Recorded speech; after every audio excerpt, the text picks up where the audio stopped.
Hi, we are Team 6567 the RoboRaiders from Red Hook, New York. We are a public school robotics team with 14 students ranging from grades 8 through 12. We like to think of ourselves as employing a fundamental principle known as more than robots. When one initially thinks of being on a robotics team, they think of long hours tirelessly building in the build room and programming the robot to move on the field. But really, it's so much more than that. In this podcast, we are going to share with you a year in the life of being a RoboRaider.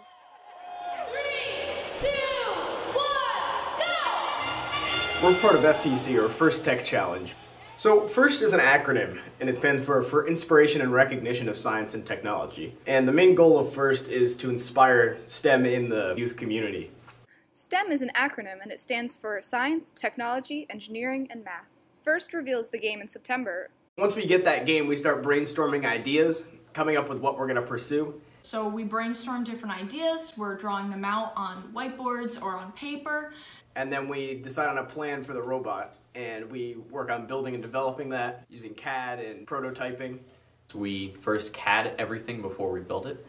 CAD is computer-assisted design. It's an amazing thing because you can design what you want to build and kind of have an idea of what you're going to build before you actually build it. The CAD and the build team are really together, but the CADers will usually CAD components and build them for, specific requirements for the build team. So we build a robot that has to fit within an 18-inch by 18-inch sizing cube.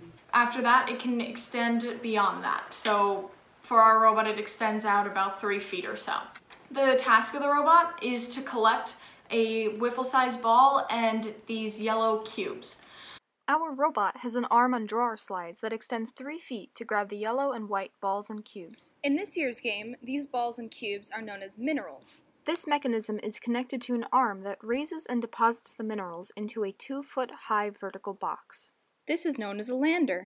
In this part of the game, 2 drivers control the robot's movements using gamepads and joysticks. This is a practice session of our robot. The drive teams are working together to get a ball. Alright, go for another cycle over there. Still got time. Okay, we're closer to the wall. Our robot is 30 pounds and it has to raise itself 4 inches off the ground. It's the end of the game. We're going to latch back onto the lander. We're approaching the lander, hook in, and then track the lift so that the robot goes up onto the lander. So what we just described to you is when the robot is working during the teleop period, or where the drivers have control of the robot. But there's another period of the game as well. This is called the autonomous period. The autonomous period is a 30-second period where the robot has to drive entirely on pre-programmed instructions. Programming-wise, we wanted to get the full 80-point autonomous. To aid us in getting the robot around the field, there are several sensors we can use, just like self-driving cars nowadays. One of these sensors, for example, is the distance sensor, which can measure how far away we are from an object. So an important part of our autonomous program this year is our incorporation of computer vision, or CV.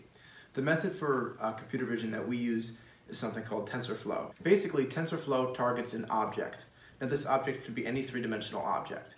But in order for the program to be able to recognize it, you have to take pictures of it from all different angles so that the program gets a 360-degree view of this object. So once we've initialized TensorFlow, the camera begins looking for these objects on the field, and once it sees them, we can choose what we would like to do next. Here's one of the times we ran an autonomous program during one of our practice sessions. One of our team members is relaying to the listener what the robot is doing. Alright, so we're running autonomous on our robot. It's coming down off the lander. It's going to look for the gold cube. And it found it. So coming off the lander, turns towards it, hits the mineral, and goes into the crater. And that's our autonomous period done. We compete at 2 to 3 qualifying tournaments early in our season so that we can qualify for the Hudson Valley Regional Championships at Pace University in early February. If we do happen to advance from the Hudson Valley Regional Championships, then we'll have a chance to compete at the World Championships for First Tech Challenge, which is held in Detroit, Michigan. But first, we have to get through our first qualifying tournament at Sequoia.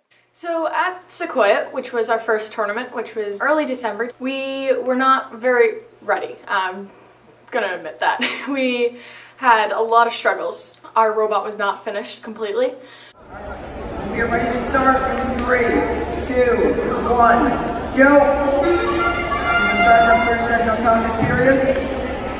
Looks like RoboRaiders are able to be able to now go to their goal mineral and put their marker down.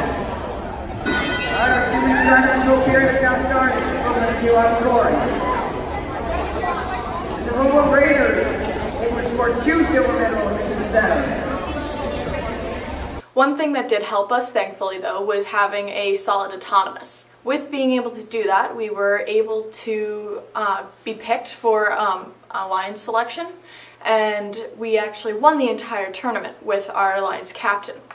Our team really needed to make a lot of improvements after Sequoia. As stated earlier, our main goal was the PACE Regional Championships, because winning that would mean competing for Worlds. So what we needed to do is we needed to refine our robot, refine our autonomous, train our drive team, strengthen the robot, all so we could have a chance at competing at Worlds. But even in the midst of all our preparation, we never lost sight of what robotics really meant to us. Gracious professionalism. So gracious professionalism, to me, is kind of an attitude adopted by the whole team that we try to embody at tournaments and in our relationships with other teams. Basically, this involves a lot of respect, a lot of putting ourselves in the position of other teams and just trying to create an atmosphere in which everyone is having a good time and feels that they are competing fairly and everybody has an equal chance to succeed. One thing that sets robotics apart from so many other sports is that if another team can't compete, if their robot's broken or something, we will come over and help them. Because no one wants to compete with an injured robot. I mean, where's the glory in saying that you beat a team when the robot was broken? That's just no fun. And so gracious professionalism really embodies the spirit of robotics. And even if your robot doesn't end up doing that well in gameplay, everyone still goes home feeling happy and successful. Building and competing with our robot often costs us a lot of money, and people often ask us, where do you get your money? We raise all of our own funds. This is because as a public school team in New York State, there are laws which prevent public schools from giving fundraising to academic teams in the same way that they would for, say, a sports team. So we're looking to change that. We've reached out to 3 New York State politicians, and we're trying to begin the process of lobbying for change in Albany. We think it would open up the playing field for public school teams who don't have relationships with larger companies, and so we think we would see more representation of public school teams at higher levels of competition. We put in a lot of time every year to promote FIRST and STEM education in our communities, and we're actually at an outreach event right now, which is introducing FIRST to another local town at a yearly event. And this year alone, we've put in over 800 hours of time dedicated to FIRST and STEM education. We have been mentoring a FIRST LEGO League team at our middle school. So we recruit heavily from that, try to get those kids interested in FTC so that once they graduate to high school, we can get them onto our team. We've started a junior varsity team for the 8th, 9th, and 10th graders so they can learn the ropes of First Tech Challenge before they graduate to our varsity team. The purpose of our JV team is to help get more people involved and have more hands-on experience before we move them up to the varsity level, which is the RoboRaiders. We've mentored them this season, helping them grow as a team, and we've also taken them to competitions where we help them out and show them kind of the ropes of how everything works. I've come to this team knowing absolutely nothing, to be honest. I didn't know anything about Java, Python, but then as soon as I joined, I learned from the team about Java. Programming for the RoboRaiders has taught me to think in logical ways outside of robotics. Working with FIRST and robotics has also taught me a lot of communication skills, because one of the most important factors is communication and teamwork. You need to be able to get your ideas across, and working with a large team with a lot of tasks that take up a lot of time and effort has taught me to be able to properly communicate my ideas and make sure everything is done. So you need to have time management in robotics. It is definitely key to manage your time and plan, what you're going to be doing and keep a very neat schedule because it will get really hectic. Another thing that I've learned on my journey through FTC is gracious professionalism. There are many, many, many aspects of it, from grant writing to political outreach, all kinds of community outreach, journal writing, the greater atmosphere of FIRST, the camaraderie, and the relationships that are established. It means different opportunities, reaching out to different areas of different technology industries. It means reaching out to companies. It means reaching out to the community and just engaging and interacting with people. 6955 So we're at Hudson Valley Regional Championships. The judges are deciding who's going to win the Inspire Award for the best overall team.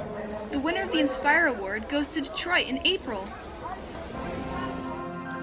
Here's what the judges have to say about the winner of this award. This team impressed us with their warrior spirit, hooked us with their skill, and hit the mark with their release mechanism. The Inspire Award is presented to Team 6567, the RoboRaiders of Red Hook.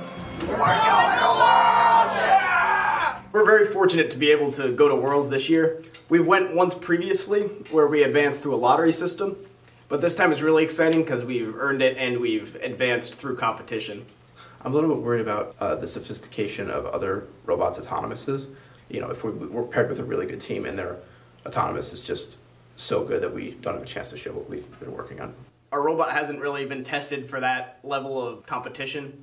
We're just hoping that something that we can't really fix doesn't break. You know, just seeing all the teams from different countries and stuff like that, it's a really unique experience, and I'm very much looking forward to it. We're not really expecting to get very far there, but we're looking to have fun. It's a lot more than robots. We're going to